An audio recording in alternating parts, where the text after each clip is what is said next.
የዓለም ሁሉ መመኪያ የእመቤታችን የቅድስት ድንግል ማርያም የሕይወት ዜና መዋዕል ከጥንተ ተፈጥሮ እስከ ዘለዓለም አማላጅነት። በሰው ልጆች የታሪክ አዙሪት ውስጥ እንደ ድንግል ማርያም ያለ ድንቅና ረቂቅ ማንነት ያለው ፍጡር ከቶ አልተገኘም። እርሷ የሰው ልጅ ሁሉ መመኪያ፣ የቅዱሳን መነሻ፣ የጻድቃን መድረሻና የዓለም መድኃኒት መገኛ ናት። በኢትዮጵያ ኦርቶዶክስ ተዋሕዶ ቤተክርስቲያን አስተምህሮ ውስጥ የእመቤታችን ነገር ከመድኃኒታችን ከኢየሱስ ክርስቶስ የማዳን ሥራ ጋር በቀጥታ የተቆራኘ በመሆኑ ስለ እርሷ የሚነገረው ታሪክ ሁሉ የድኅነት ምስጢር ማጠንጠኛ ነው። ይህ ዘገባ የእመቤታችንን ልደት፣ እድገት፣ ክርስቶስን አዝላ ያደረገችውን ጉዞና የሊቃውንቱን ምስክርነት በዝርዝር ይተነትናል። የጥበብ መጀመሪያና የልደት ብስራት በታሪካዊው ግንቦት ልደታ። የእመቤታችን የቅድስት ድንግል ማርያም ታሪክ የሚጀምረው ዓለም በኃጢአት ጨለማ ተውጣ የሰው ልጅ ከአምላኩ ተለይቶ በነበረበት በዛ አስቸጋሪ ዘመን ነው። የዘር ሐረጓ ከታላላቅ ቅዱሳን ወላጆቿ ከኢያቄምና ከሐና ይመዘዛል። ኢያቄም ከነገደ ይሁዳ የዳዊት ዘር ሲሆን ሐና ደግሞ ከነገደ ሌዊ የአሮን ዘር ነበረች። እነዚህ ደጋግ ሰዎች በዘመናቸው ሁሉ እግዚአብሔርን በመፍራትና በቅድስና ቢኖሩም ለብዙ ዘመናት ልጅ በማጣት በትካዜና በጸሎት ይኖሩ ነበር። በወቅቱ በነበረው የአይሁድ ሥርዓት ልጅ የሌለው ሰው እንደ ኃጢአተኛና እግዚአብሔር ፊቱን እንደመለሰበት ይቆጠር ስለነበር ወላጆቿ ከፍተኛ የሆነ ማህበራዊና ስነ ልቦናዊ ጫና ይደርስባቸው ነበር። ኢያቄም በቤተ መቅደስ መስዋዕት ለማቅረብ ሲሄድ ልጅ የሌለህ መስዋዕትህን አይቀበልም ተብሎ በሊቀ ካህናቱ ሲገፋ ልቡ በሐዘን ይሰበር ነበር። ሐናም ብትሆን መካን እየተባለች በጎረቤቶቿ ትሰደብ ነበር። ነገር ግን ይህ መከራቸው ለእግዚአብሔር ክብር የሚገለጽበት መንገድ ሆነ። በአንድ ወቅት ሐና በቤተ መቅደስ ውስጥ በጽኑ ስታለቅስና ስትጸልይ ሳለች በዛፍ ላይ ያሉ የወፍ ግልገሎችን አይታ እነዚህን ወፎች በግልገል ያሳመረ አምላክ ለኔስ ልጅ አይሰጠኝምን ብላ በማልቀሷ እግዚአብሔር ጸሎቷን ሰማ። የድንግል ማርያም ጽንሰት በነሐሴ 7 ቀን ሲታወቅ ልደቷ ግን በግንቦት 1 ቀን ሆነ። ይህ ቀን በኢትዮጵያ ቤተክርስቲያን ግንቦት ልደታ ተብሎ በታላቅ ድምቀት የሚከበርበት ምክንያት እርሷ የዓለም ሁሉ ደስታ መገኛ በመሆኗ ነው። ልደቷ ተራ ልደት ሳይሆን የዓለም መድኃኒት መገኛ የሆነችው የሁለተኛዋ ሔዋን መገለጫ ነው። የመጀመሪያዋ ሔዋን የሞት ምክንያት ስትሆን፣ ድንግል ማርያም ግን የሕይወት መገኛ ሆናለች። በቤተ መቅደስ ያሳለፈቻቸው የ12 ዓመታት መንፈሳዊ እድገት።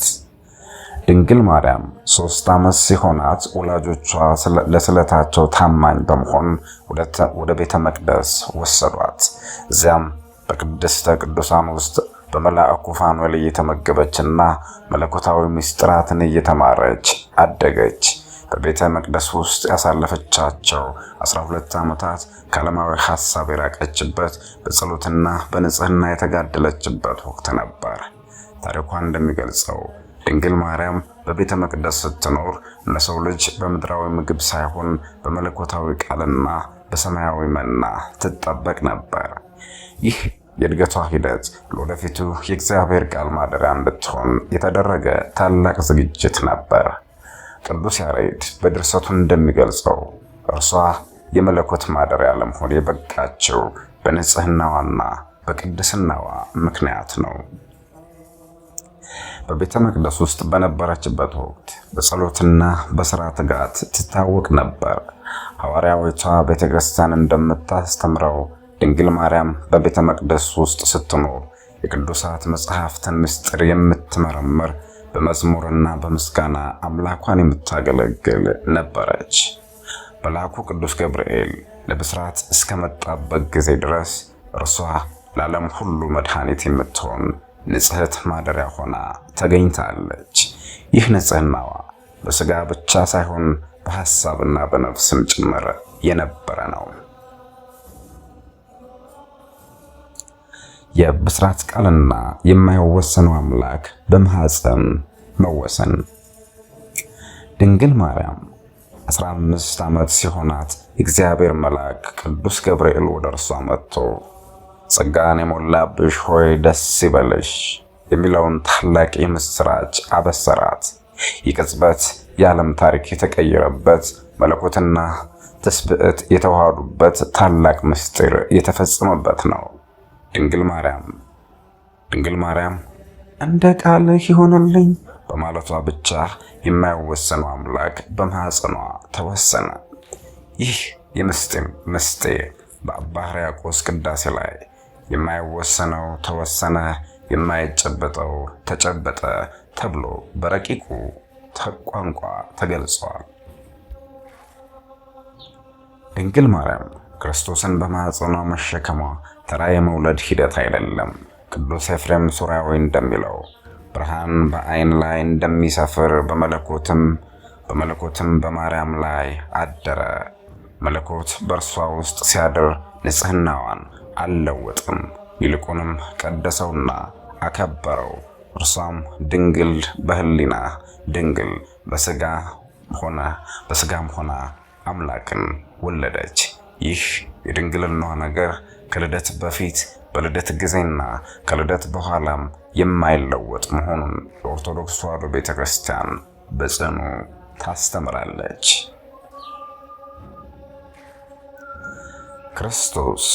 ክርስቶስን የመውለድና የማሳደግ ታሪክ ከቤተልሔም እስከ ናዝሬት። ክርስቶስን በቤተልሔም ግርግም ከወለደች በኋላ ያሳደገችበት መንገድ በታላቅ ትሕትናና መከራ የተሞላ እንደነበር ይነገራል። በሥጋ እንደ ማንኛውም ሕፃን ጡት አጥብታ ታቅፋና ደባብሳ አሳደገችው። ቅዱስ ኤፍሬም ሶርያዊ እንደሚለው ሰማይና ምድር የማይችሉትን እርሷ በጉልበቷ ላይ ያስቀመጠችው፣ ዓለምን የሚመግበውን እርሷ ጡቷን አጠባችው እንዳለው ቅዱስ ዮሐንስ አፈወርቅም ደግሞ እጆቿ ምድርን ያጸናውን ጌታ እርምጃውን እንዲያስተካክል ረዱት፣ ከንፈሮቿም የቃላት ምንጭ የሆነው ጌታ ሰብአዊ ቃላትን እንዲናገር አስተማሩት በማለት የእናትነቷን ድንቅ ሥራ ይገልጻል። በልጅነቱ ጊዜ የገጠማት ትልቁ ፈተና የንጉሥ ሄሮድስ ቁጣ ነበር። ሄሮድስ አዲስ ንጉሥ ተወልዷል የሚለውን ወሬ ሰምቶ ሕፃኑን ለመግደል ሲነሳ ድንግል ማርያም ልጇን ይዛ ወደ ግብፅና ወደ ኢትዮጵያ ተሰደደች። ይህ ጉዞ ለእናቱ ድንግል ማርያም እጅግ አድካሚና መከራ የበዛበት ነበር። ሕፃኑን አዝላ በእግር በረሃውን እያቋረጠች በጥምና በራብ እየተሰቃየች ያደረገችው ጉዞ በኢትዮጵያ ኦርቶዶክስ ቤተክርስቲያን ዘንድ ነገረ ማርያም ተብሎ በሚታወቀው ድርሰት በሰፊው ተመዝግቧል። በስደት ወቅት የነበራቸው ኑሮ በችግር የተሞላ ቢሆንም በየሄዱበት ቦታ ሁሉ ታምራትን በማድረግና ሰዎችን በማዳን ያሳልፉ ነበር። የስደት ጉዞ ወደ ግብፅና ኢትዮጵያ የታሪክና የመለኮት አሻራዎች። የቅድስት ድንግል ማርያም ስደት ለኢትዮጵያውያንና ለግብፃውያን ትልቅ መንፈሳዊ ትርጉም አለው። መልአኩ ዮሴፍን በሕልም አዞት ወደ ግብፅ በተሰደዱ ጊዜ በብዙ ከተሞች አልፈዋል። ለምሳሌ በሳካ ሀገር ጌታችን የእግሩን አሻራ በድንጋይ ላይ ትቶ አልፏል። ይህም ድንጋይ በቅርቡ በ1986 ዓመተ ምህረት አካባቢ ተገኝቷል። እንዲሁም በደብረ ምጥማቅ በነበሩበት ጊዜ ሁለት ሌቦች ሊያጠቋቸው ሲመጡ ድንግል ማርያም በመፍራቷ ልጁን ለመጋረድ ስትሞክር በአቅራቢያቸው የነበረ የሾላ ዛፍ ተከፍሎ ቤተሰቡና አህያቸውን ጭምር ውጦ ሸሽጓቸዋል። ከግብጽ በኋላ ግን ጉዟቸው ወደ ኢትዮጵያ እንደነበረ የኢትዮጵያ ቤተክርስቲያን ታሪክና የነገረ ማርያም ድርሰት በሰፊው ያብራራሉ። እመቤታችን ወደ ኢትዮጵያ የመጣችባቸውን ዋና ዋና ማስረጃዎችና ቦታዎችን እንደሚከተለው መዘርዘር ይቻላል። አንደኛ፣ ጣና ቂርቆስ። እመቤታችን በጣና ሐይቅ በምትገኘው በዚች ደሴት ላይ ለ3 ወራት ከ10 ቀን እንደቆየች ይነገራል። እዚያም በቆየችበት ጊዜ የቃል ኪዳን ታቦት ለ800 ዓመታት ተቀምጦባት እንደነበረ የታሪክ ምስክርነት አለ። 2. ደብረ ቁስቋም። ይህ ቦታ እመቤታችንና ሕፃኑ ክርስቶስ አርፈውበታል ተብሎ የሚታመንበት ቅዱስ ስፍራ ነው። በየዓመቱ በኅዳር 6 ቀን የቁስቋም ማርያም በዓል የሚከበረው ይህን ስደትና እረፍት ለማሰብ ነው። 3. የአስራት ሀገር Land of Tithe።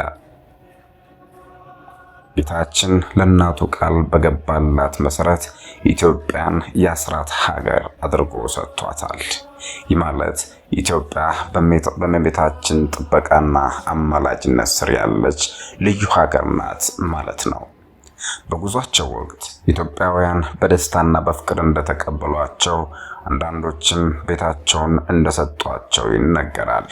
የኢትዮጵያ ሕዝብ ለእመቤታችን ያለው ጥልቅ ፍቅር የሚመነጨው ከዚህ የታሪክ ቁርኝት ነው። ኢትዮጵያውያን እመቤታችንን እንደ ባዕድ ሳይሆን እንደ ሀገራቸው እመቤትና እንደ ቤታቸው እናት አድርገው ነው የሚያዩት። አባ ጊዮርጊስ ዘጋስጫና የመጽሐፈ ምስጢር ረቂቅ ትርጓሜዎች። ኢትዮጵያዊ ሊቅ አባ ጊዮርጊስ ዘጋስጫ ከ1364 እስከ 1425 በእመቤታችን ነገር ላይ እጅግ ጥልቅ የሆኑ ምስጢራትን የገለጸ ታላቅ አባት ነው። በ15ኛው መቶ ክፍለ ዘመን የኖረው ይህ ሊቅ መጽሐፈ ምስጢር በተሰኘው መጽሐፉ ውስጥ ድንግል ማርያምን ከመለኮት ጋር ያላትን ግንኙነት በረቂቅ ቃላት ይገልጻል። አባ ጊዮርጊስ ዘጋስጫ መጀመሪያ ትምህርት ሲከብደው አይገባኝም ብሎ ሲያዘን ሳለ እመቤታችን ተገልጣለት አእምሮ እንዲከፈትና የጥበብ ምንጭ እንዲሆን አድርገዋለች። በዚህም ምክንያት ሁለተኛው ያሬድ ተብሎ ይጠራል። አባ ጊዮርጊስ ድንግል ማርያምን የብርሃን መወጣጫ በማለት ይጠራታል። መጽሐፈ ምስጢር በተሰኘው መጽሐፉ ውስጥ 30 ምዕራፎች ያሉት ሲሆን እያንዳንዱ ምዕራፍ ልዩ ልዩ መናፍቃንን በመቃወም የቤተ ክርስቲያንን እውነተኛ ትምህርት ያጸናል። አባ ጊዮርጊስ ስለ እመቤታችን ሲናገር እርሷ የአምላክ እናት ብቻ ሳትሆን የሰው ልጆች ሁሉ ወደ እግዚአብሔር የሚደርሱበት የብርሃን በር መሆኗን ያጎላል። የእርሱ ድርሰቶች በተለይም አርጋኖንና ሰዓታት በእመቤታችን ምስጋና የተሞሉ ናቸው። 17ኛው መቶ ክፍለ ዘመን የተጻፈው ተአምረ ማርያም እንደሚገልጸው እመቤታችን የአባ ጊዮርጊስን የሰዓታት ድርሰት ከሌሎች ይልቅ እንደወደደችለት ይነገራል። አባ ሕርያቆስና የቅዳሴ ማርያም ምስጢራዊው ዘይቤዎች። በግብጽ ሀገር በህንሳ ክፍለ ሀገር ኤጲስቆጶስ የነበረው አባ ሕርያቆስ በመንፈስ ቅዱስ ተመርቶ የደረሰው ቅዳሴ ማርያም ወይም አናፎራ ኦፍ ሜሪ ይሰኛል። ድንግል ማርያምን ከማንም በላይ በሚያስደንቁ ምሳሌዎችና ዘይቤዎች ይገልጻታል። ይህ ቅዳሴ በኢትዮጵያ ቤተክርስቲያን ውስጥ እጅግ ተወዳጅና በበዓላት ቀን የሚቀደስ ነው። አባ ሕርያቆስ ድንግል ማርያምን የአማኑኤል የሽመና መሳሪያ ወይም ሉም በማለት ይገልጻታል። በዚህ ምሳሌ ውስጥ ድር ወይም ዋርፕ የአዳም ስጋ ነው። ማገር ወይም ውፍ የማርያም ስጋ ነው። መወርወሪያ ወይም ሻደል ኢየሱስ ክርስቶስ ነው። ሸማኝ ወይም ዊቨር መንፈስ ቅዱስ ነው። አባ ሕርያቆስ ድንግል ማርያምን የቃል ኪዳን ታቦት፣ የሙሴ ዕፅ፣ የአሮን በትር እና የጌዴዎን ጽምር በማለት በብሉይ ኪዳን ምሳሌዎች ይተነትናታል። የእርሱ ቃላት ከማር ይልቅ የጣፈጡ ከወርቅ ይልቅ የከበሩ ተብለው ይገለጻሉ። አባ ሕርያቆስ ድንግል ማርያምን ሲያመሰግን ልቤ መልካም ነገርን አወጣ፣ እኔም ስራዬን ለንጉሥ እናገራለሁ በማለት በመዝሙረ ዳዊት ቃል ይጀምራል። ይህ ቅዳሴ ድንግል ማርያምን እንደ እናት ብቻ ሳይሆን እንደ ዓለም ቤዛነት ምልክትና እንደ ቤተ ክርስቲያን ተምሳሌት አድርጎ ያቀርባታል። የቅዱስ ኤፍሬም ሶርያዊ የመንፈስ ቅዱስ በገና ምስክርነት። ቅዱስ ኤፍሬም የመንፈስ ቅዱስ በገና እየተባለ ይጠራል።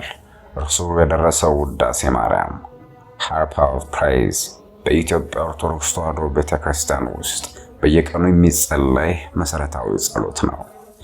ኤፍሬም ድንግል ማርያምን በንጽሕናዋና በውበቷ ከሁሉ በላይ አድርጎ ያያታል። እርሱ እንደሚለው ጌታችን በእርሷ ውስጥ ገባና ባሪያ ሆነ፣ ቃሉም በእርሷ ውስጥ ገባና ዝምተኛ ሆነ፣ ነጎድጓድም በእርሷ ውስጥ ገባና ድምፁ ጠፋ። ቅዱስ ኤፍሬም ድንግል ማርያምን ሁለተኛዋ ሰማይ ይላታል። ሁለተኛዋ ሰማይ ይላታል። ምክንያቱም ፀሐይ በሰማይ ላይ እንደምትወጣ እውነተኛው የጽድቅ ፀሐይ ክርስቶስም ከእርሷ ወጥቷልና። ደግሞም የሕይወት መሰላል ይላታል። ያዕቆብ በሕልሙ ያያት መሰላል ምድራዊውን ከሰማዩ እንደምታገናኝ ድንግል ማርያም ሰውን ከእግዚአብሔር ጋር ያገናኘች ድልድይ ናት። ኤፍሬም በድርሰቶች ውስጥ ድንግል ማርያም ከሔዋን ጋር ያለውን ንጽጽር በሰፊው ያቀርባል። በሔዋን ምክንያት የተዘጋው የገነት ደጅ በማርያም ታዛዥነት ተከፈተ በማለት የድህነት ምስጢር ውስጥ ያላትን ጉልህ ድርሻ ያሳያል። ቅዱስ ዮሐንስ አፈወርቅና የአምላክ እናት ክብር። ታላቁ የቤተ ክርስቲያን አባት ቅዱስ ዮሐንስ አፈወርቅ ድንግል ማርያምን የኦርቶዶክስ በትረ መንግስትና የዓለም ሁሉ ሀብት በማለት ይገልጻታል። እርሱ እንደሚለው ድንግል ማርያም በምድር ላይ ስትኖር የነበረችው ሕይወት ለሁሉም ክርስቲያኖች አርአያ የሚሆን ነው ይላታል። ንጽሕናዋ፣ ትህትናዋና ታዛዥነቷ የክርስቲያን ሕይወት መገለጫዎች ናቸው። ዮሐንስ አፈወርቅ ስለ ድንግል ማርያም ሲናገር እርሷ በሰማይ ከቅዱሳን መላእክት በላይ የከበረች መሆኗንና በአማላጅነቷም ኃጥአንን ወደ ንስሐ እንደምትመልስ ይገልጻል። በአንድ ወቅት ቅዱስ ዮሐንስ አፈወርቅ በራእይ ወደ ሰማይ ተወስዶ እመቤታችንን ለማየት ቢፈልግም እዚያ እንዳልነበረችና በምድር ላይ ለሚማጸኗት ሰዎች ስታገለግል እንደነበር እንደተነገረው ይተርካል። ይህ የሚያሳየው ድንግል ማርያም ምን ያህል ለሰው ልጆች ቅርብ መሆኗንና በአማላጅነቷም እንደማታርፍ ነው። የእርሷ እጆች ምድርን ያጸናውን ጌታን እንደደገፉ ሁሉ ዛሬም የሚማጸኗትን ሁሉ እንደሚደግፉ ዮሐንስ አፈወርቅ ያስተምራል። የዜማ ሊቁ ቅዱስ ያሬድና የመሐሌት ድንቅ ምስጋና። ኢትዮጵያዊው የዜማ ሊቅ ቅዱስ ያሬድ በእመቤታችን ነገር ላይ ያቀረበው ምስጋና ወደር የለውም። በተለይም አንቀጸ ብርሃን ጌት ኦፍ ላይት በተሰኘው ድርሰቱ ድንግል ማርያምን በብዙ ምስጢራዊ ምሳሌዎች ያወድሳታል። ያሬድ ድንግል ማርያምን የብርሃን ደጅ፣ የሕይወት መሰላል፣ የመለኮት ማደሪያና የቃል ኪዳን ጽላት በማለት ይጠራታል። ያሬድ ዜማውን የተማረው ከ24ቱ ካህናተ ሰማይ እንደሆነ ይነገራል። በእነዚህ ሰማያዊ ዜማዎች ውስጥ ድንግል ማርያም ማዕከላዊ ስፍራ አላት። ቅዱስ ያሬድ ድጓ በተሰኘው መጽሐፍ ውስጥ ስለ እመቤታችን ልደት፣ ስደትና ትንሣኤ የሚዘምሩት መዝሙሮች እጅግ ልብ የሚነኩና ምስጢር የሚገልጹ ናቸው። ያሬድ ለኢትዮጵያ ቤተክርስቲያን የሰጣት ዜማና ምስጋና ድንግል ማርያምን የማወደሻ ትልቁ መሳሪያ ሆኖ ያገለግላል። እርሱ እንደሚለው ድንግል ማርያም ከኪሩቤል ትበልጫለሽ፣ ከሱራፌልም ትበልጫለሽ። ይህ ምስጋና የሰው ልጅ ለአምላክና ሊሰጠው የሚችለውን ከፍተኛ ክብር ይገልጻል። የእመቤታችን የደስታና የመከራ ጉዞ ላሃ ማርያምና ሰባቱ ሕማማት። የድንግል ማርያም ሕይወት በታላቅ ደስታና በከባድ መከራ መካከል ያለፈ ነበር። ቤተክርስቲያናችን ሰባቱ ደስታዎችና ሰባቱ ሕማማት በማለት እነዚህን ታሪኮች ትዘክራለች። ደስታዋ የሚጀምረው ከመልአኩ ብስራት ሲሆን መከራዋ ደግሞ ከስደት ይጀምራል። በተለይም በመስቀል ስር ሆና ያየችው መከራ ላሃ ማርያም ወይም የማርያም ለቅሶ ተብሎ በድርሰት ተመዝግቧል። ልጇ እነሆ ልጅሽ ብሎ ለዮሐንስ ሲሰጣት የሰው ልጆች ሁሉ እናት እንድትሆን የተደረገበት ታላቅ የፍቅር ቃል ኪዳን ነው። ድንግል ማርያም በመስቀል ስር ሆና ስታለቅስ ልጇ ለዓለም ሁሉ መድኃኒት መሆኑን ብታውቅም እንደ እናትነቷ የሚሰማት ስቃይ ግን ከፍተኛ ነበር። ይህ መከራዋ ለሰው ልጆች ድህነት የተከፈለ ዋጋ አካል ነው። ድንግል ማርያም ለተለያዩ ማህበረሰቦች ያላት ታላቅ ትርጉም። ድንግል ማርያም ለተለያዩ ማህበረሰቦች ያላት ትርጉም ጥልቅና ሰፊ ነው። 1. ለኢትዮጵያውያን እርሷ የሀገራቸው ጠባቂ፣ የጸሎታቸው መዳረሻና የታሪካቸው አካል ናት። ኢትዮጵያ የማርያም አስራት ተብላ መጠራቷ ይህንን ግንኙነት ያጸናዋል። 2. ለግብፃውያን ወይም ኮፕቶች ግብፅ የስደት መጀመሪያ በመሆኗ ለነርሱም ድንግል ማርያም ትልቅ ትርጉም አላት። ብዙ ታሪካዊ ገዳማትና አብያተ ክርስቲያናት የእርሷን ጉዞ የሚዘክሩ ናቸው። 3. ለኦርቶዶክስ ምዕመናን በዓለም ዙሪያ ላሉ የኦርቶዶክስ አማኞች ድንግል ማርያም ቴዎዶኮስ ወይም ቴዎቶኮስ የአምላክ እናት ናት። እርሷ የአማኞች ሁሉ እናትና የአማላጅነት መሰረት ናት። የቃል ኪዳን ማጠቃለያ ኪዳነ ምሕረት ለዓለም ሁሉ።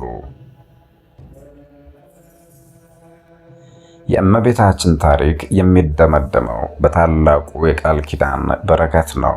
ጌታችን ኢየሱስ ክርስቶስ በጎልጎታ ላይ ለእናቱ ድንግል ማርያም ስምሽን የጠራውን ዝክርሽን ያዘከረውን ወይም የዘከረውን ለችግረኛ በቀዝቃዛ ውሃ ስምሽን የጠራውን ሁሉ እምርልሻለሁ በማለት ቃል ገብቶላታል።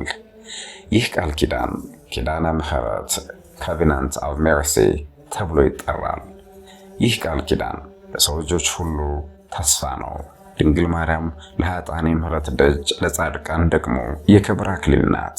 የሕይወቷ ታሪክ ከመጀመሪያው እስከ መጨረሻው በአምላክ ጥበቃና በሰው ልጆች ፍቅር የተሞላ ነው። ልደቷ በደስታ እንደተጀመረ፣ ስደቷ በመከራ እንደቀጠለ፣ ትንሣኤዋና እርገቷ ደግሞ በታላቅ ድል ተፈጽሟል። በመሆኑም ድንግል ማርያም በኢትዮጵያ ኦርቶዶክስ ተዋሕዶ ቤተክርስቲያን አስተምህሮ ውስጥ የቤተክርስቲያን ውበት፣ የቅዱሳን መመኪያና የድህነታችን ምክንያት ሆና ለዘላለም ትኖራለች።